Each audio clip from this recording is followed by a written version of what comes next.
It's gonna be alright, okay? I'll come back for you. He's completely lost his mind.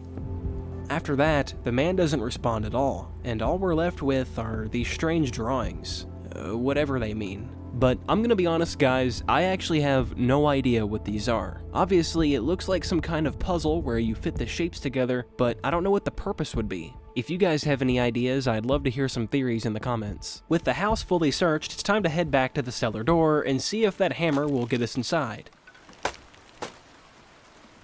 Damn, the hammer broke in two.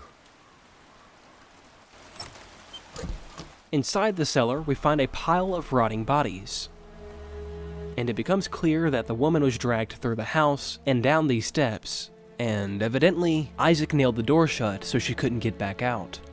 Her body's been propped up against the wall, right next to a, treasure map? Every landmark on this map is visible from the house. The cell tower, the lake, except for the one marked with an X. We haven't been there yet. But before we head off, let's check for more echoes.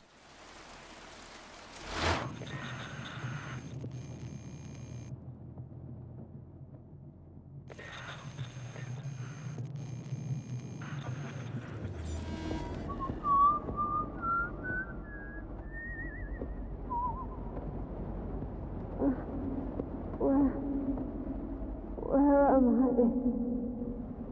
Isaac, what are you doing? Hey, I'm finding. You're safe in here. Safe from what? The others. Isaac, please, untie me. It's okay. They can't hurt you here. We'll all have a chance at redemption eventually. Don't leave me down here. Isaac, please, I'm begging you. What the hell could Isaac possibly have been protecting her from? How could he justify this? It's almost as if he was possessed, and it makes you wonder, is he still out there somewhere? As we exit the cellar, we finally spot something useful. A jerry can. Exactly what we need to fill up the generator we found earlier. But first, in the corner of the property we find a large patch of disturbed soil, with equipment poking out like something was buried in a hurry. Digging it up reveals a hard case, marked with the Echo Garden Institute's insignia. Inside is another cassette tape. Why the hell would anyone want to bury this? Actually, that explains the note from earlier. This must be the tape they hid, or rather, the tape that Isaac hid, which means he was actively working against the containment. Now that we know Isaac is the one that likely wrote this note and buried this tape, you might think that Isaac is just a lone maniac, and this is an isolated case. But it isn't, because at least a few other individuals appear to have gone completely insane, indicating this is all likely from the illness. Or maybe something more sinister. The silver lining is that we now have what we need to contain 2 separate sites. But before we do that, there's one more place worth checking. Out back, a small road leads us toward another tent. And far beyond the lake, looming over in the distance, another massive radio tower.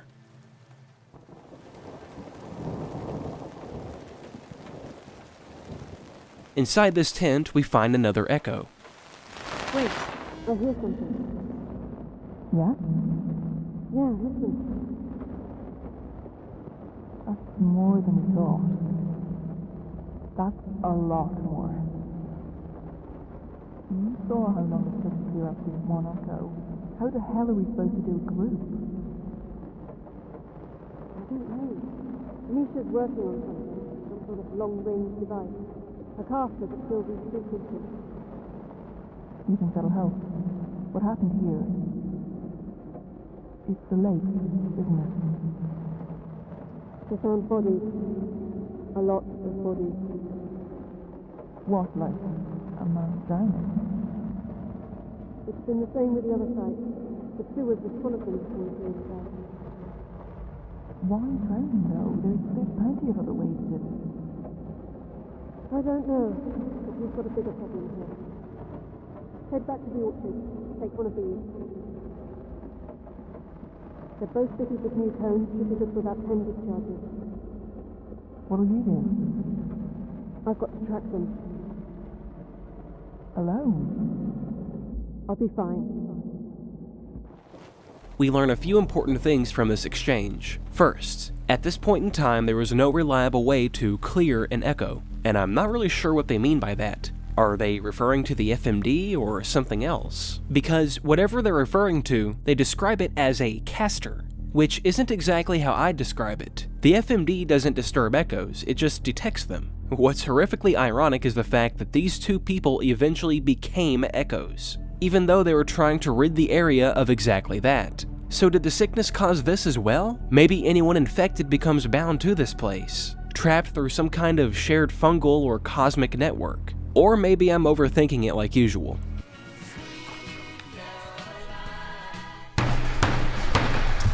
Maybe ghosts simply exist in the Chasing Static universe, and whatever came down with the meteor is just amplifying human perception, just enough to hear and see them. Either way, it's food for thought. With everything we need finally in hand, let's go contain our first site.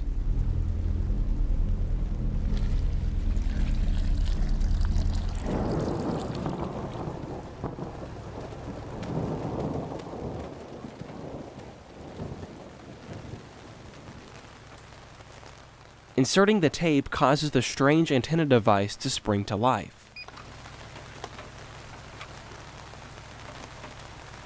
I think that did it. Okay, 2 more sites to go. Alright, with that out of the way, before we head back to the cafe to contain the next site, there's something I need to get off my chest. But we gotta rewind for a second. Alright, so, ideally, you've already played through this section once before doing what I'm about to show you. And if you haven't, I really hope you made a backup save right before entering Site C, because when you're inside this area, you need to be careful. Just like the entity we encountered at the cafe, there's a phantom roaming Site C as well.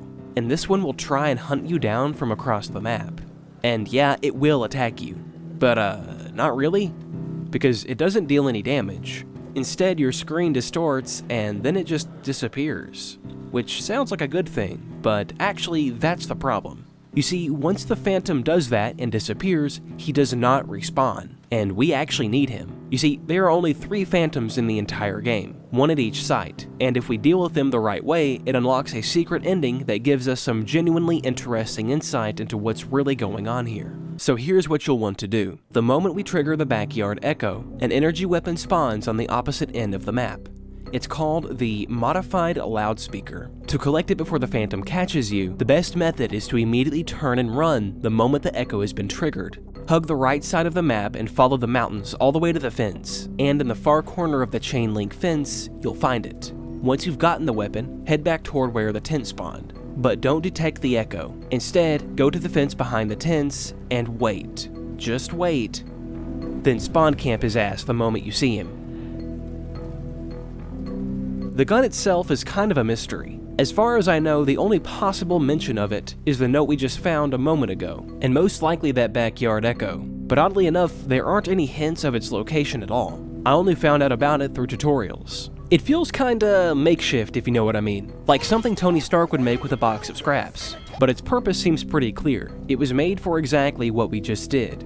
I wonder if we actually killed the Phantom though. Or maybe set it free? Maybe you guys will have some interesting theories. We'll revisit this topic a bit later once we understand the story a bit better. Oh, and one last thing worth mentioning. It runs on a rechargeable battery, so we don't have to worry about resources. Gun and battery in hand, we're now fully prepared to return to the cafe. So let's read the journal passage pertaining to Site A for more understanding. Site A, Alpha, the outlier of the 3 sites. The Alpha site has been our most reliable source of quantitative data, with frequent, almost predictable readings across the board. A once bustling roadside cafe, now a forgotten memory. The echoes here are muddled, disjointed snippets of conversations past. We have reason to believe the cafe itself may be the source, although this theory has its own contradictions. Continued study is necessary. And sure enough, it's still eerily silent.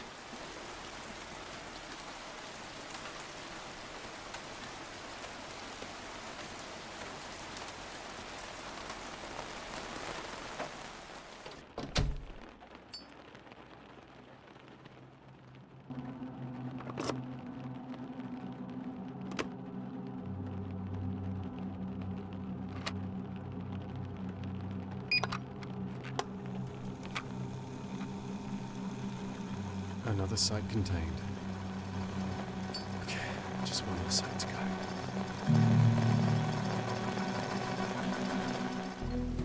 Now, finding the ghost here is actually way easier than you'd expect. All you have to do is wait. And wait. 2 hours later. Got your ass. Right, now if you remember, we collected a set of keys from the corpse we dug up, which means we'll have access to all the locked doors, of which there are 3 in total. There were 4 at one point, but that door is broken off the hinges, and someone filled the hallway with rubble. The door we saw Aenira standing at earlier leads somewhere far more important. Beyond it is an end-game area known as the Echo Garden Facility. Tucked away from the rest of the map, we'll find a heavily guarded concrete complex. However, not guarded by people, or at least it isn't anymore. It's guarded by blast walls, and that tells us something extremely sensitive was, or is, being handled here, which pretty much answers the question of where the meteorite was transported. But what the hell are they doing with it down here? Let's see if the journal has anything to say. The Echo Garden, a purpose-built containment facility run by Dr. Kuznetsov and housing the Celestial Anomaly. Built in the summer of '82, 1 year prior to our arrival, these towering walls of concrete and steel were engineered with one directive: to secure and contain. Situated 2 miles from Ground Zero and perpendicular to Sites A and B, the Echo Garden was built in an attempt to shelter the anomaly and study its effects on isolation.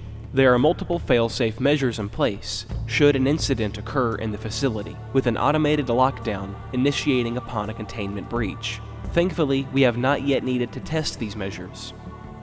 And there it is. Unfortunately, as I said, this is an endgame location, so we can't enter it just yet. However, interacting with the fence, Isaac will say this. Gonna need something to cut through this fence. So unfortunately, this place will have to wait. But since the spores are likely responsible for the sickness, that would suggest containment may have broken here before anywhere else. Back in the facility, one of the remaining doors leads to the sewer system, the same area we found the boat ores earlier. But before heading down there, there's something else we need to look at, because within, we'll discover a disturbing situation. Don't need these keys anymore. The first room looks normal enough. Boxes and canned food, water, medical supplies, and equipment. Even a spare battery, in case you missed the one back at Site C. But the next room tells a very different story. Inside the generator and fuel room, we'll find 4 body bags with bodies in them. A gruesome sight indeed. You may suddenly recall an earlier echo right before we collected the boat ores. A man and a woman were talking about moving a body, and she asks, to which the man responds, I think there's 2 more in storage. But there's 4 here, not 2. Does that mean 2 more people died while they were trying to move the bodies? And if so, how did they die? And where did they come from? Was there some kind of accident? Maybe people were injured when the hallway collapsed. But I think I'm being too optimistic, because spawning in light sources reveals the hallway is still intact. On the other hand, if the illness killed all of these people, wouldn't there be mushrooms on all the body bags? This is something I never really found an answer for. Let's go ahead and move on to the next site. As I said before, the gate we need to unlock will lead us to a sewer system.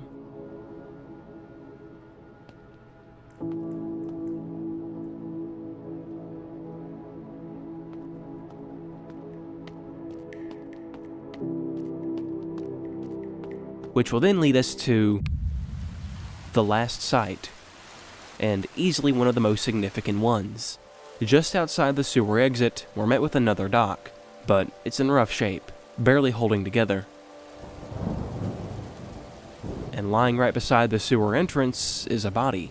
Next to it is a discarded note that says, "There's someone here, living in the village, in the houses. I've seen them peering out from the sodden boards, a shadow behind the shears. Nobody believes me. They told me I was delusional. They threatened me, questioned my integrity, my ability to see through. They see me too. It hurts to move. I understand now. This place is just the beginning."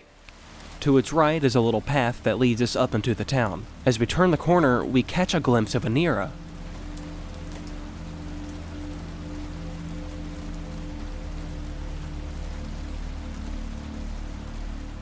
but of course, nothing's there.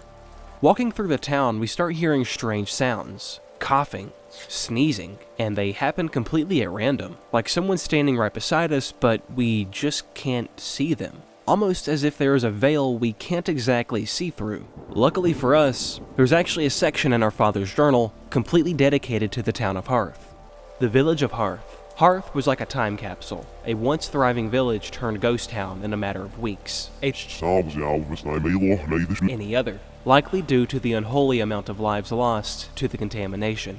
An impurity of the mind, that's what we call it. The same sickness that has now taken the lives of 3 of my protégés. It spreads like wildfire, fueled by the close-minded culture this village had bred through generations. Many did not heed the warnings. Many refused to leave. Some say they're still here. You can feel them. Now, down the street, we won't find any echoes. However, at the end of the street, there's this, weird beeping noise when you stand on this mycelium pile, I'll call it. It's as if there is an echo, but I think this is either a bug or placed here for atmospheric reasons. At the end of the street, we've got a choice. We can either cross the bridge and continue on with containing this area, or we can take a right and dig a little deeper into this town's history through more echoes. And I mean, come on, whose video do you think you're watching? Of course we're gonna take the right. And sure enough, down the street, we'll find 2 echoes in total, with one being very fascinating in particular, and as it turns out, it's right in front of us the moment we take the turn.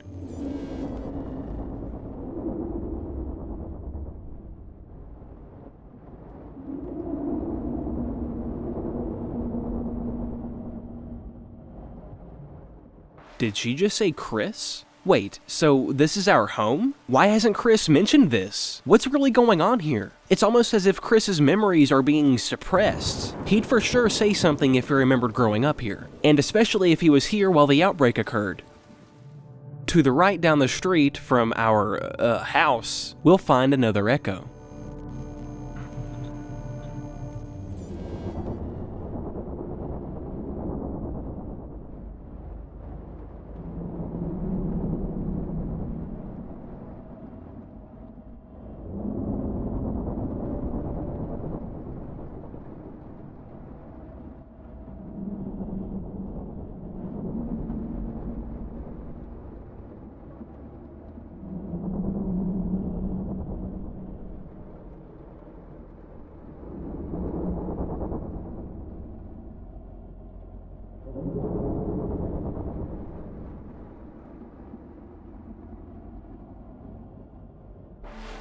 After going through everything we've been through, this echo really isn't that shocking. But you have to stop and think, this occurrence happened everywhere, almost like a zombie infection. There's wrecked cars up and down the street, as if everyone broke into a panic all at once. What's really odd is that the police officer's body is still here. So does this mean all of this happened much more recently than we originally thought? Because the body looks really fresh actually. I know this is kind of coming out of left field here, but if you've ever played Dead Space, then you know about the marker. It's a mysterious alien artifact that was dug up on...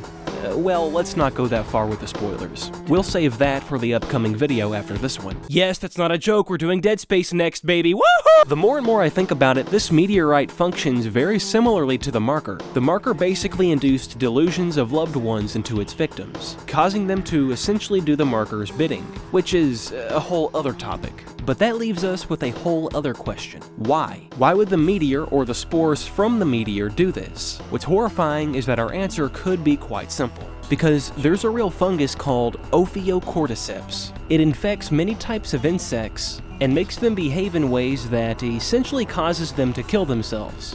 And they'll usually do this in an area where the climate is more favorable for the fungus to thrive. So this just might be the natural function of the fungus we're seeing here, and it's not some mastermind plan to take over the world after all. But this fungus is unique in its own way, because somehow it's also causing us to see dead people. Behind us, we'll catch a glimpse of an old lady wandering the street. She doesn't say anything to us, and just disappears shortly after seeing her.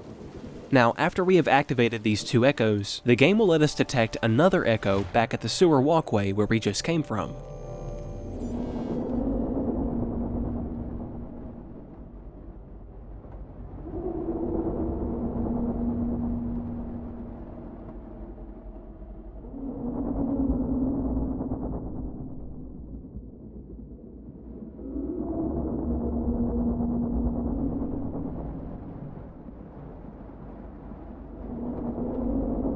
There isn't a way to prove this since there aren't any visible characters during this echo, but I think this was a continuation of the echo back at our house, since it's only available after that echo has been activated. And if that's true, that would mean the woman screaming was our mother. It makes you wonder if she had a similar fate as the others near the facility. Finally, going across the bridge, we'll start finding significant echoes. That'll shed a light on a few mysteries we're trying to solve here. This should be the place. They said to set it up in one of the front-facing rooms, right? Yeah, somewhere with a good view of the village. Oh, it's weird to think that this place used to be busted. Hey, who says it isn't? Oh, come on. Now you're just trying to freak me out. Hey, you've heard the stories. Hey, a lot of weird shit happens out here. Why do you think the field team is always hiring? Come on, let's just get this done. Ladies first. Wait, so not every facility worker knows about the echoes? They must not be out here for that then. But that leads us to wonder, what were they instructed to set up in the hotel? Alright, well let's get inside and find out what's going on. But first, we're going to continue the journal because it's about this very building. Site B, Bravo Site. There's something about this room. A chill that washes over you as you step through the door. Situated in the oldest building in the village, there's history here. A lot of it. These glimpses into time, echoes of past conversations. They tell a story, but their narrative is fractured, like a house with no mortar. What little semblance of cohesion we establish soon comes crashing down in a muddled heap at our feet.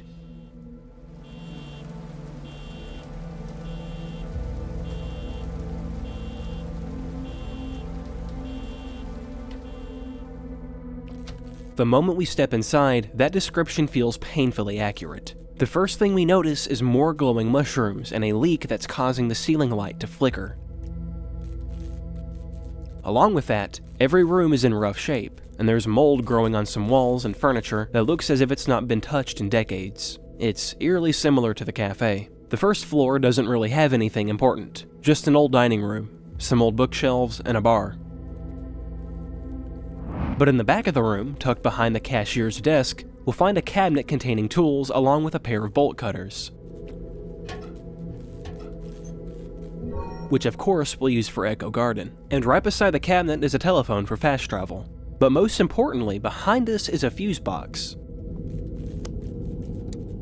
Seems something's causing the circuit breaker to trip. Well, we pretty much have our answer to that. We just need to go upstairs to investigate. Upstairs, where all the rooms are, we'll find rats scurrying across the floor and more mushrooms spread on the walls. But if you pay close attention, you can actually hear a child cough behind one of the locked doors. Now, before anyone asks, no, there isn't an actual child in the room. I checked using FreeCam. Though, speaking of that, every single door up here is locked. But there is an echo up here that gives us a small hint on what to do next. Alright, looks like this is it. Yeah, just trying to figure out which key. They don't have room numbers on them. Hotel keys never do. Just try them all. No, not that one. Or that one. Give to me. So we set up the repeater, make sure the windows are safe, and then lock it in there. Pretty much. We head back to the van, give the okay, then it's a matter of waiting for the other teams to do their part. Have you seen a bridge like this before? Only once. It was messy, but we got the job done. Oh, it scares the shit out of me. Working in the facility is one thing, but... Gotcha! Alright, let's do this. You can hold my hand if you want. Arsehole. It's incredibly frustrating because the new guy was just about to say something important before getting cut off. something that could entirely change how we're viewing the situation, but instead, we're left hanging. But honestly, that's kind of what makes Chasing Static so intriguing, because it leaves plenty of room for speculation. But anyway, now up until this point, I was cruising through the game quite well actually, but I got really lost on this part, having no idea where to go from here. And wandering around this big ass town for about an hour truly embodied that Silent Hill 2 feeling of having no fucking clue where you're going. So if you're watching this before playing the game yourself, congratulations, you're about to save some time. Anyway, what you gotta do is pretty straightforward. Exit the hotel, cross the bridge, and head back to the street where Chris's old house is. Take a left, follow it all the way to the end, and there we'll find a van, just like the man in the Echo mentioned. What's taking us so long? I don't know. Smoke break? Try the radio again. This is Cleanup Team Bravo. Site C has been contained. Do you copy? Over. Nothing. What gives? You really are on edge today, aren't you? No, it's just... Wait. Do you smell that? Hey, don't look at me. No, that... Petrol. It smells like petrol. Probably just, I don't know, someone used the van to shift some jerry cans or... Hey, someone out there? It won't budge. Oh no. Hey, open the fucking door! Hey! It isn't explicitly said, but it's pretty obvious the man standing outside the van Aura farming is Isaac. What's genuinely unsettling is that he barricaded the doors from the outside, making absolutely sure they couldn't escape. That's very deliberate. So whatever the sickness is, it didn't just break his mind, it literally hijacked it with an agenda. Luckily, we already have our bolt cutters. We won't find anything inside the van. However, on one of the bodies, we'll find the set of keys they were using at the hotel. But before we head back, I figure this is a good time to tell you about the last Phantom. And honestly, there's a good chance you've already encountered it on your way here. But if not, no worries. It always spawns near these houses, and it's really easy to get a clear shot in these streets. Also, you can go back to the hotel and just run back here and it'll respawn. With that taken care of, we're finally ready for the secret ending. In the entire hotel, there's only 3 rooms of importance to us. In one room, we'll catch a glimpse of a smiling friend, I guess. I'm sure this is some kind of Easter egg reference. Let me know if you know what it is. The next room is the one we saw the men standing at. Inside, we'll find another cassette player and an antenna device to contain the site. However, with the power still being tripped, we'll need to check the room where the leak is coming from.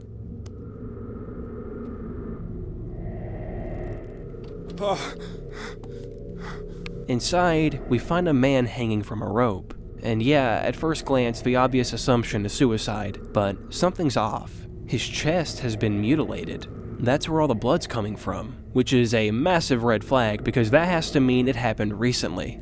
Wait, hold on a second. This is that man we saw walking across the road at the cafe, but he looked the same then, just as he does now. Could that mean whatever happened to him here made him appear at the cafe for some reason? We can even find blood smeared on the furniture as well. It really seems like someone killed him rather than the other way around. And on the nightstand, there's a note that might finally give us some clarity.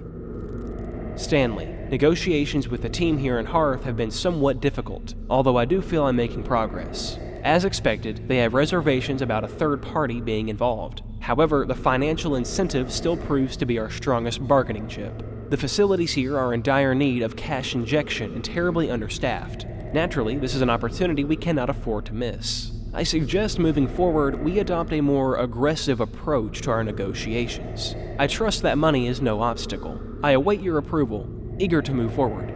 Sincerely, Thomas. This sounds like a negotiation that went sideways, but it's still very vague. We never get a clean answer on what this more aggressive approach actually meant. Was it just funding pressure? Was it coercion? Or did this deal directly contribute to whatever went wrong here? This is another one of those questions in Chasing Static that I've never found a solid answer for. But regardless, we've got to clean up the blood to stop it from tripping the breaker.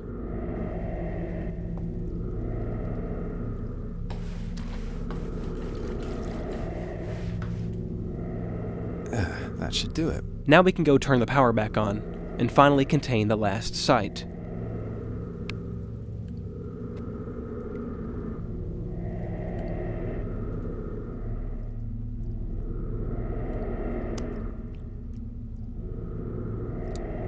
Looks like that did the trick.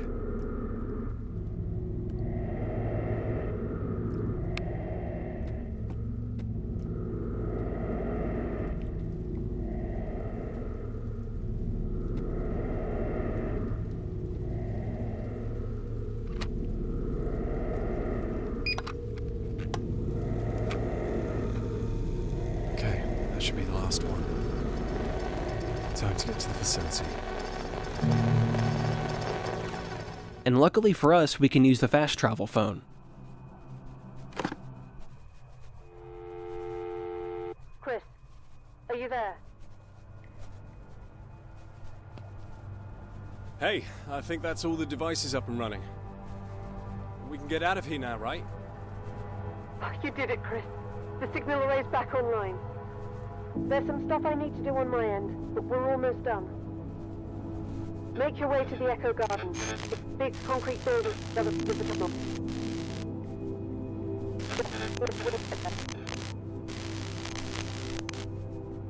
Hey, you're breaking up.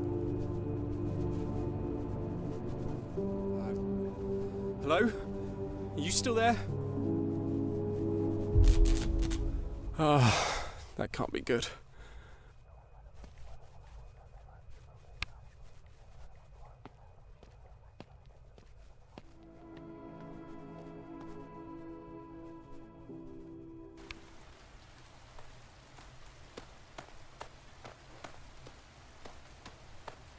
Well, here we are. It's time to finally cut through Echo Garden's fence and see what's on the other side.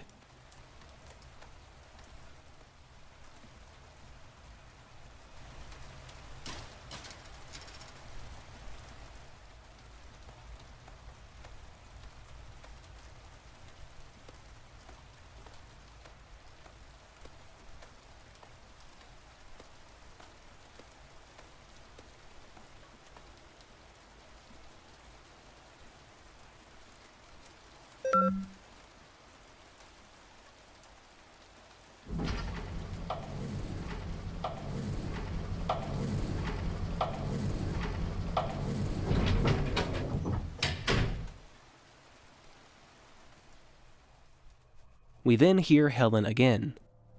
Chris, you're here. Good. Make your way to the lower level. Helen? No response. Behind the front desk, we of course see the Echo Garden logo, but on the desk we find a torn page. This marks the last journal entry in our father's journal. Today, March 16th, is a day that will go down in history, our biggest breakthrough yet. We have now established contact with the other side. Through years of prolonged study and relentless analysis, our work has finally paid off. What was but a fleeting moment now stands as a shining beacon of our efforts, a reminder of why we're here, the fruit born from our collective sacrifice.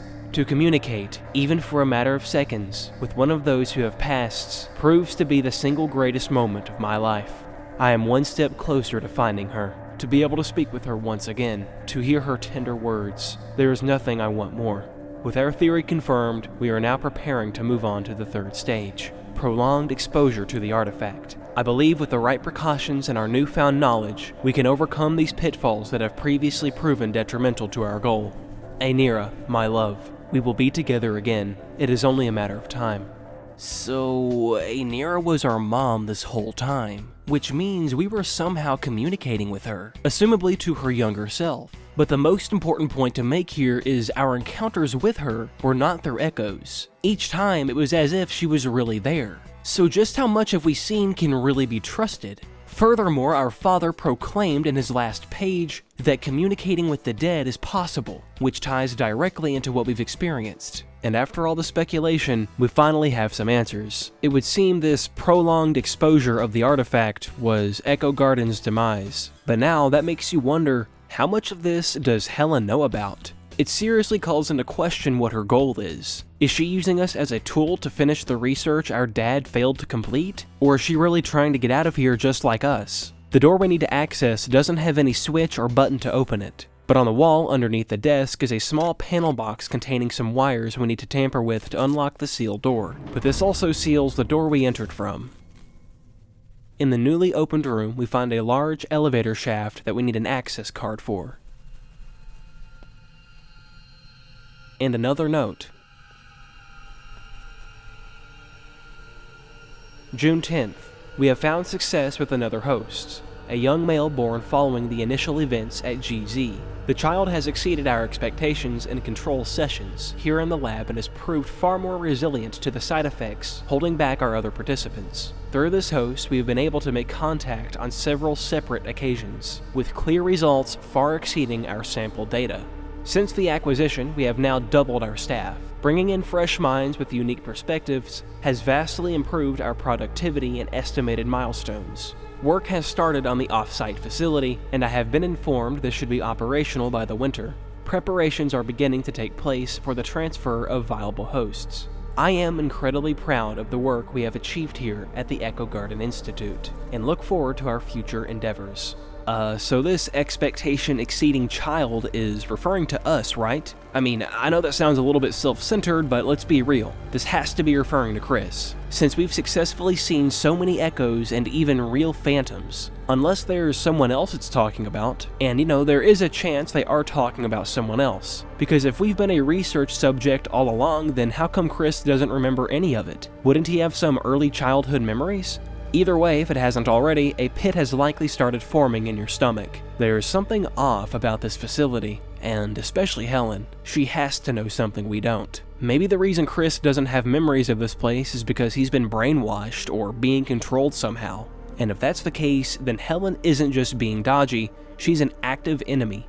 And Echo Garden isn't just doing morally questionable things, they're actively participating in the kidnapping of children and doing vile psychological experiments on them. But unfortunately, this is just the tip of the iceberg, because all around the facility are grim sights to behold, but to see them, we have to hit an override switch in the corner to unlock all the sealed doors.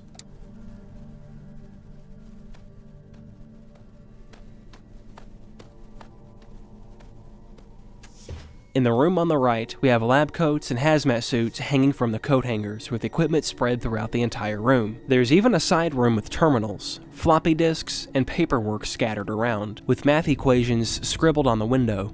But in the center of the laboratory is a man, strapped to an operating table with wires running from his head to his upper torso. Next to him are radio frequency devices, the same ones we use to contain all the sites. This tells us they were clearly performing experiments on people, and given that this poor guy is dead, it's likely many test subjects didn't survive either. But how is this supposed to help them contact the dead?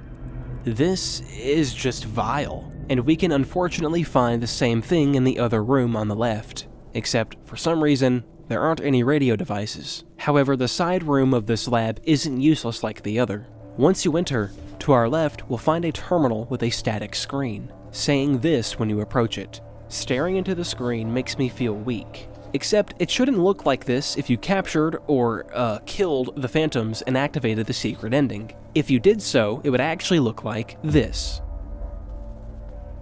And clicking it will make this happen.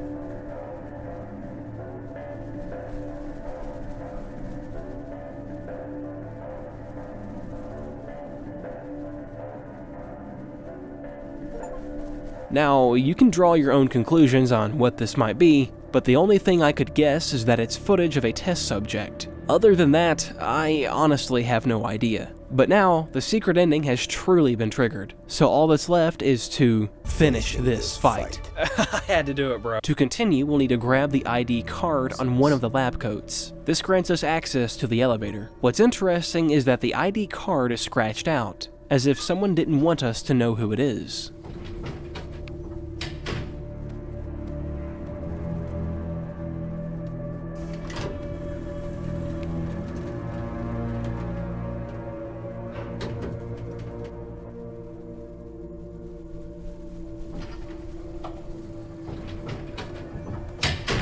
Down this hallway are multiple rooms, each themed as if it were made for a child, having toys, stuffed animals, and colorful stickers on the walls. Evidently, this is where they would raise children to weed out the ones who were gifted in seeing the echoes.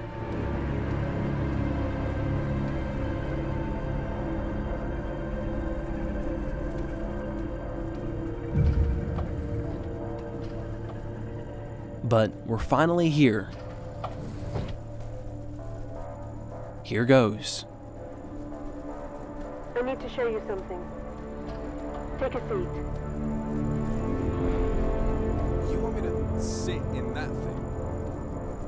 Just get in the chair, Chris. In the center of the room, atop a metal platform, we'll finally see it. A meteorite that must have come from the crater. And to no one's surprise, there are root appendages shooting out from the rock, along with bioluminescent mushrooms growing all around. Once and for all, this confirms that whatever this biomass is, it came directly from the meteorite. And up in the window, we can see Helen, standing there overlooking us. Speaking of Helen, why is she so impatient all of a sudden? I mean, really think about what she's asking of us right now. All around this meteorite are the bodies of dead scientists, and test subjects are literally dead in the chairs that Helen is asking us to sit in. That terminal is no longer functional. How's the machine still running? The sequence has already begun. We can't stop it from here. Get in the chair. Pushy much? If you pay attention, you'll notice these large tubular pipes running from the main machine to these control switches? Which means we can shut this shit down and stop the whole operation if we wanted to. Powering down the machine in this state would be catastrophic. I strongly suggest you reconsider. Let's go see what this is all about.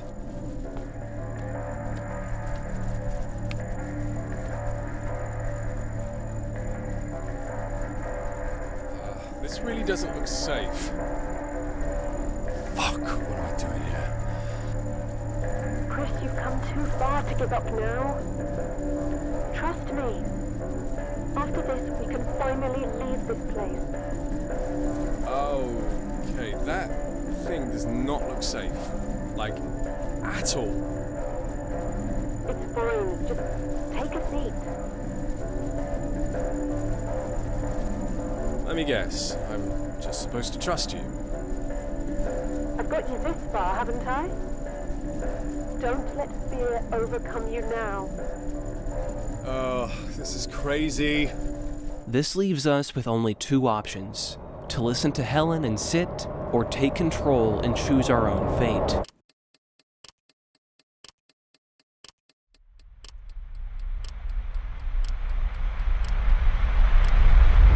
Nah, I'm not doing this shit.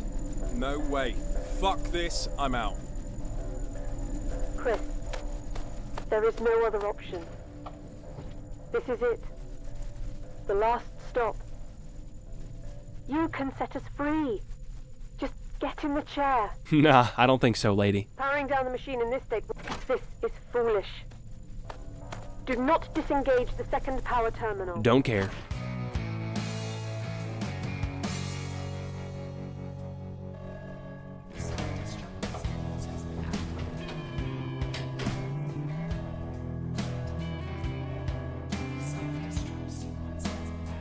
Unfortunately for us, this option doesn't get us anywhere.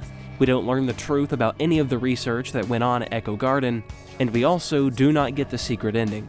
Even though we chose our own fate with this ending, ironically, this was essentially the blue pill option of chasing static, the choice to remain ignorant. So now, we just die, and we're sent back to the menu.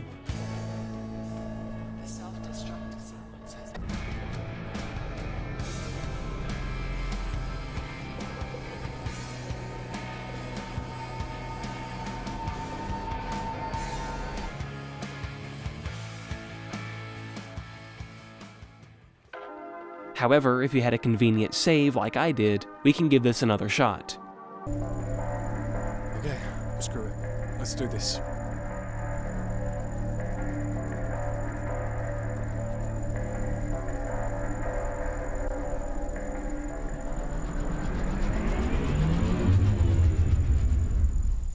We're then suddenly transported to a different realm, much similar to what the fast travel place looked like.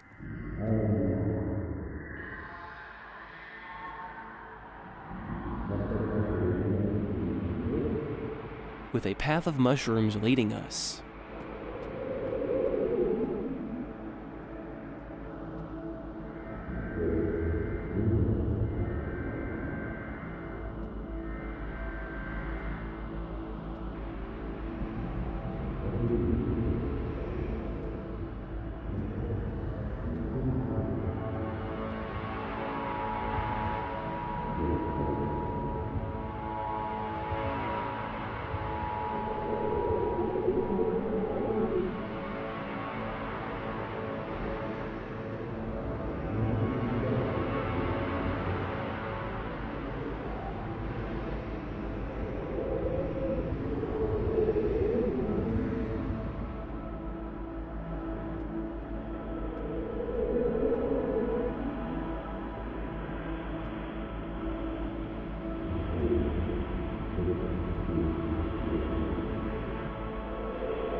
This line of dialogue gives us confirmation that we were indeed the special child in these experiments, and our father was the one behind it all.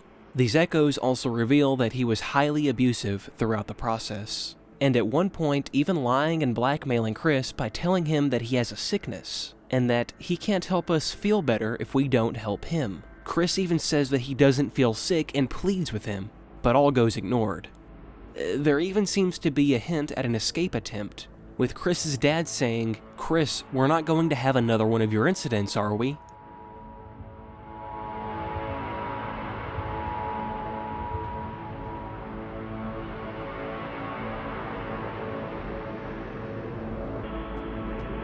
Then we finally find him.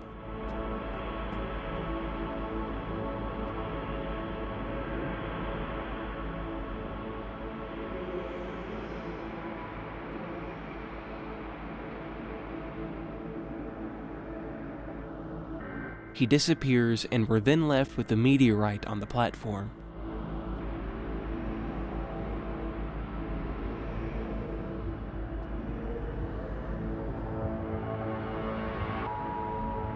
But this time, the center terminal is operational.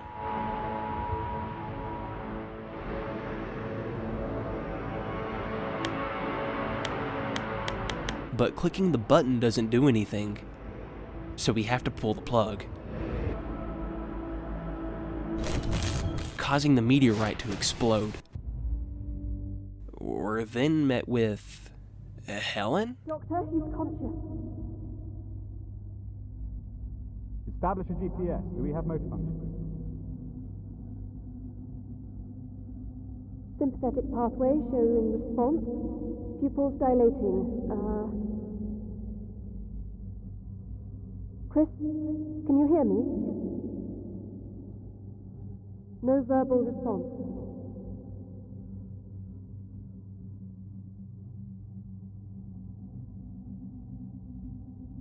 Dr. Selwyn, the patient is stable for now. Progress has been slow today. Might I suggest a brief recuperation period? Disappointing. Run it again. I woke to a deadly silence.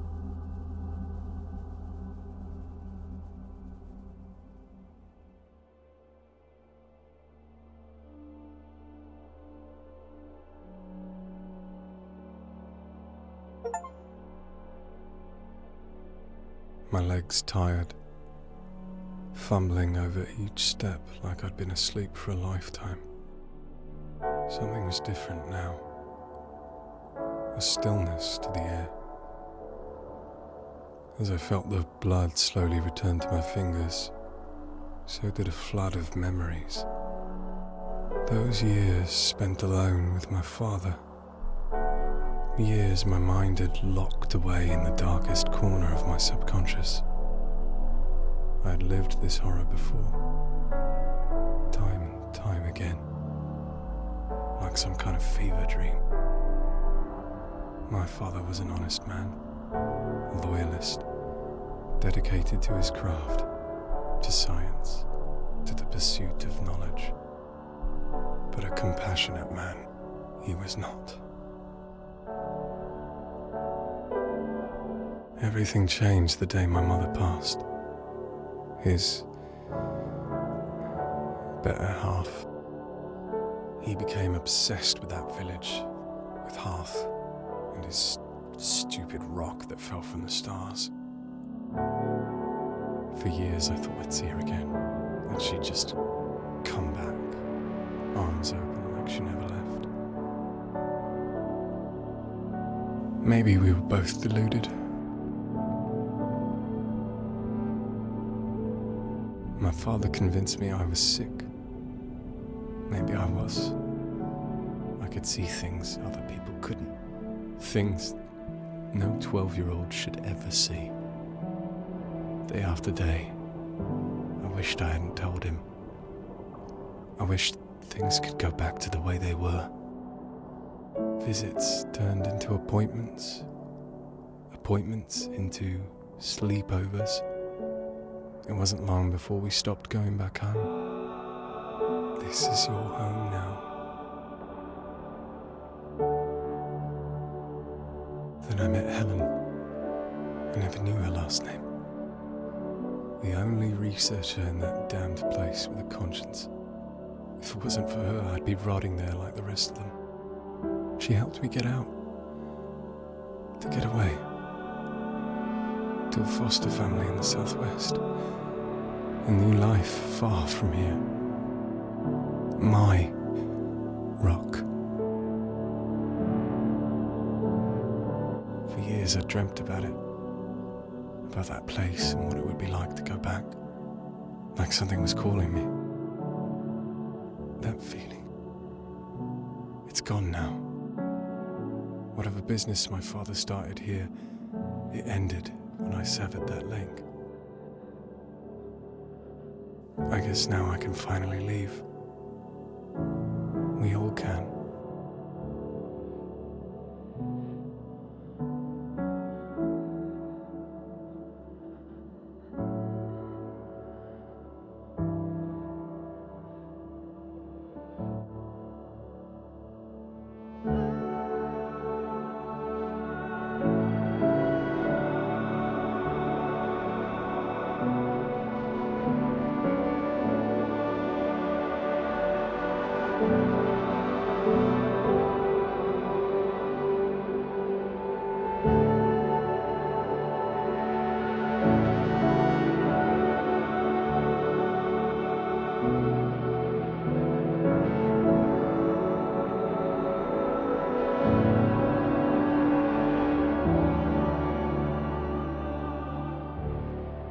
And now for the secret ending.